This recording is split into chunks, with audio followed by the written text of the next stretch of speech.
प्रेत की कहानियाँ पढ़ने और सुनने में तो बहुत रोमांचक लगती है, लेकिन ज़रा सोचिए, अगर ऐसे ही कुछ वास्तव में आपके साथ घटित होने लगे तो क्या आप उसे रोमांचित कहेंगे या डर के मारे थर-थर कांपने लगेंगे? किसी परलौकिक शक्ति या प्रेत आत्मा का आसपास होने का एहसास भी शरीर में एक अजब सी सिरहन पैदा कर देता है।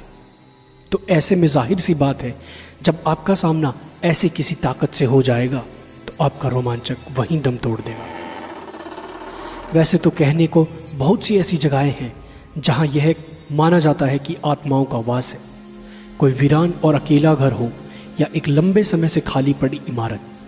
इसके अलावा वह स्थान जहां किसी दुर्घटना की वजह से भी किसी की जान गई हो, उसे भी हम योग्य नहीं मानते हैं कि हम वहां जाएं, क्योंकि जिन लोगों की जान दुर्घटना में जाती है उनकी आत्मा को मुक्ति नहीं मिलती और वे भटकते रहते हैं। कहने को तो बहुत सी जगहें हॉन्टेड या भूता कहा जा सकता है, जहां प्रमाणिक तौर पर कहा जा सकता है कि उस स्थान में कुछ न कुछ गड़बड़ तो ज़रूर है, और वह स्थान है राजस्थान स्थित भानगढ़ किला। यह वह स्थान है जिसे पुरातत्व वैज्ञानिकों ने सामान्य नहीं माना है।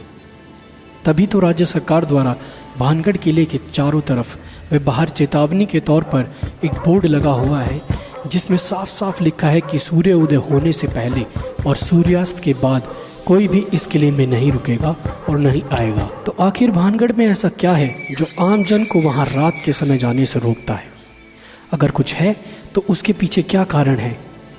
हालांकि कोई भी पुख्ता तौर पर वहां घटने वाली दुर्घटना का कारण नहीं बता पाया, लेकिन स्थानीय लोगों के बीच प्रचलित है कुछ कहानियां जो साबित करती है कि वहां कुछ ना कुछ तो ज़रूर हो सकता है।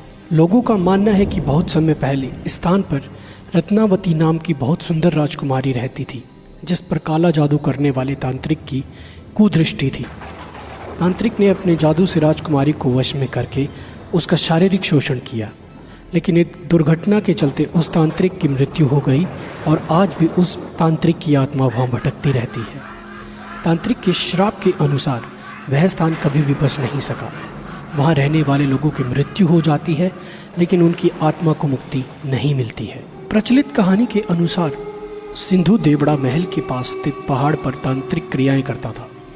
वह रानी रत्नावती के रूप पर आसक्त था।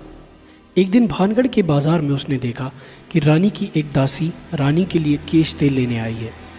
सिंधु देवड़ा ने उस तेल को अभिमंत्रित कर दिया कि वह तेल जिस पर भी लगेगा उससे वह तेल उसके पास ले आएगा। कहते हैं कि रानी ने जब तेल को देखा तो वह समझ गई कि यह तेल सिंधु देवड़ा द्वारा अभिमंत्रित है।